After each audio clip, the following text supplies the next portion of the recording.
I draw too many portraits. So today, let's chug our protein to study the arm muscles. But first, we must understand the anatomy. I know, anatomy. But understanding the anatomy will make it so much easier for you to paint. How to simplify, how much can we exaggerate, blah blah blah. If you want to get deep into the anatomy and biology, you can learn with Timmy. But I find it easier to learn from Frank Ho.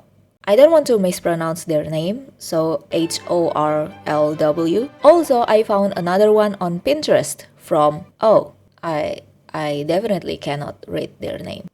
Let's sketch based on Frank's drawing together. This is a study with me video after all, so I would expect you to study along. Or you can just watch, I don't care. You can use photos or Timmy or skinless Timmy for that matter as reference, but I think for muscle babies like us, it's easier to refer others' drawing. And thankfully, Frank's drawing is already quite detailed. I prefer drawing silhouettes first so I can get the big shapes, and then I will divide the muscles with colors, just like Frank's. So I asked my brother, who's a total gym rat. Yes, hi, this is my younger brother. He makes fitness content. According to him, the muscles in real life are not as well defined as in like drawing or biology book or Baki Hanma. Of course, muscles are shaped differently based on the pose and body type, but they have that softness to it. They're soft but sturdy at the same time, kinda like braid. That's why I draw the muscles rounded rather than sharp and rectangular. The biceps is big and round because the arm is flexing, so I will draw thicker lines for it, but for the smaller parts like triceps and brachial muscle, I will use thinner lines like Frank did, because according to my brother, they don't look very prominent in this pose. I will draw one more where the arm is straight and flexing on the triceps. As you can see, the bicep isn't as bulgy as the other one, but the triceps are more well defined. If we look at skinless Timmy, or rather Titan Timmy, the muscles on the forearm are wrapped in a certain way, so I will draw some thin lines to define it. I will also draw a different pose where the arm is raised. So back when I was an art bebe, I didn't know the importance of reference, and I always left out this muscle, which is called latissimus dorsi. After I knew better, I was like, oh yeah, people have that. Okay, let's learn biology together. This is trapezoid, this is buba, and this is the shoulder, divided into three: deltoid anterior, lateral, and posterior. In the front view, you can only see the anterior and lateral. This is the biceps. It's round and bulgy when flexed, but flattened when relaxed. This is triceps. There's lateral and medial. What's that? Oh, I'm going too fast? You want me to slow it down? Slow it down, make it bouncy?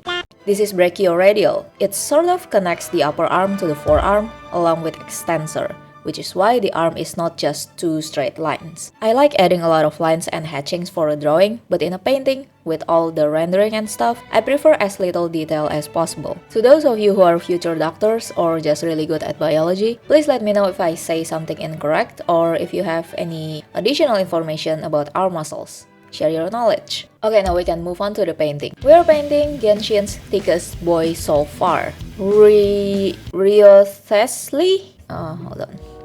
How to pronounce... Alright, I know the spelling is confusing, so it's not Wriothesley. You essentially ignore the W, ignore the IOTH, and just spell it Resley. Wriothesley is how you want to say it. This is an English surname. Wriothesley. That's how you read his name. Wriothesley. The more you know. He will be the new playable character from Fontaine, Genshin's new region, and of course, I will be pulling for him. So I asked my little bro if he has some reference suggestions, and he said, oh, you should Google David Lade. And I'm like, who's David Lade? And he's like, you don't know David Lade? No? Okay, you might want to sit down for this. Long story short, we talk about David Lade over ice cream, and I have shit ton of references on him. I will use this picture as reference because I wanna draw the arms in a relaxed position. Having said that, I'm still having difficulty referencing real photos cause I still suck. But thankfully, our Lord and Savior, Rino Tuna, has made some drawings with this photo reference. Studying other people's art is very important, especially in semi-realism. because we have to figure out how to simplify the shapes and shadows from real life. And Rino Tuna's artworks are just amazing. I especially love their shadings. But of course, your preferences might differ from mine, so feel free to study other artists that you like. Because we are studying muscles, I will not focus too much on the face and draw it really simply. I will sketch the chest first to connect with the arms. Again, I won't draw too many details because I will paint this piece. Drawing cleaner sketch will also make it easier to paint later on. I don't know about you guys, but I have tendency to make the arms too big, so thank the Lord for whoever invented Liquify. I will apply soft shadow with airbrush and apply hard shadow with the help of lasso tool.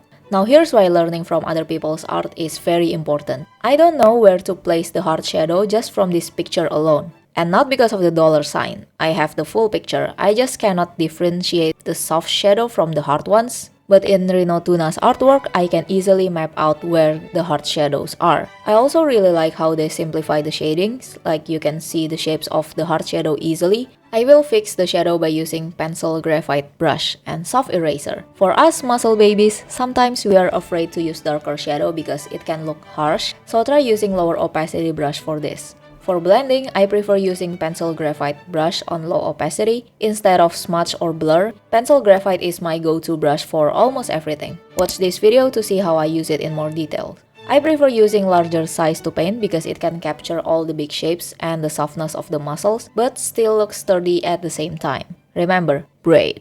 I feel like I should also learn how to draw neck muscles because this is a mess. But you know, one at a time. I should work on his face too. I know this is muscle study, but come on. Okay, I will work on his face and BRB. 3 weeks later. Okay, I took some time to work on his face and this is a little better. Yeah, I don't know if these are his ears or just hair. I will also draw line art on the painting. This is also what I learned from Rino Tuna's artwork. They draw line art on the painting, but it still look realistic. Let's add some veins on his arms for extra something. Wriothesley also has scars on his body. I don't know how many scars he has on his arms, but he's got like 3 huge ones on his neck. Wriothesley, who hurts you, man? I'll be adjusting the colors with blending modes. If you don't know what blending modes is, they are layer styles you can find here. You can watch my other video to learn how to use them. I will fix the face first before adding the highlights. Listen, I draw portraits. I want the face to look good. So even though this is a muscle study, I still have to work on the face. I also want to add more blue to the painting, especially on the shadows, because it adds more depth and color variation to the painting. And of course, highlight makes everything better. Okay, we've done relax pose. Let's try flexing pose. I don't know why I said it like that. So again, I went to ask my little bro for advice. Hey, you got any flexing references? Oh, try googling David Late God pose. What's a god pose? So he basically poses like one of the Greek gods. Oh yeah, he does look like a Greek god. Alright, I will use this picture as a reference. I will first draw the silhouette, something like this. It's kinda not what I had in mind. Let's just liquify and hope for the best and draw the rough sketch. Because he's flexing, the lines of the muscles will be more well defined. Again, this is muscle study, so I will skip drawing the hand. Definitely not because I'm lazy, definitely not because I suck. I just need to focus on the muscles. From the back, we can see all 3 deltoids, and they look more well defined. Can you still name the deltoids? Because I know I can't. I would need to draw his fist though. It's gonna be weird if I don't. I will go straight to coloring right away. It will actually be easier if I draw a cleaner sketch first, but nah. Drawing all these muscles makes me wanna work on my own guns, if you know what I mean. Yeah, flex on that. Who am I kidding? But never give up. So this time, I will try only using this photo reference, because the shadow is quite clear. According to my little bro, dark background and low lighting makes the muscles more well defined. That's why a lot of gym rats and athletes take photos in dark setting. Wriothesley, sweetie, wear your shirt. It's cold where you live. Maybe. Unless you live in Indonesia. It's really hot in here. I have to admit it's harder to paint referencing from this photo only because I struggle to simplify the shadows. If we go back to Rino Tuna's artwork, it seems that they simplify the shadings into blocks, like kinda this boxy shape. My English vocabulary is not good, okay? Shut up. I've been calling the muscles like thingy in my head, like the deltoid thingy, the biceps thingy, the brachial thingy. Now you know why I'm not a doctor. I'm still not very satisfied with how I render this arm, but let's move on to the other arm because it's not good to hyperfocus on a certain part of your painting. The good thing about using low opacity brush is that you can get shadows in between to create volume, kinda like this. The shadow here looks really dark, but there's actually lighter part around here. So I will pick lighter color in between and apply with low opacity brush. Let's fix the fist real quick, shall we? I'm starting to regret not drawing cleaner sketch for this. Why does it look like one of his arm is bigger than the other one? That's normal, right? For your dominant hand to be bigger than the other one? Yeah, that's definitely what happened here. I wanna fix how I render his arm. I don't know why the shading looks stretchy, like the muscles stretches into that direction, but according to Titan Timmy, it's supposed to look like that. Let's adjust the color, and I definitely should learn back muscles and also legs because my drawing looks exactly like this meme. But let's save that for later. My brain is totally fried. I hope yours doesn't. On the off chance it does, let's take ibuprofen together.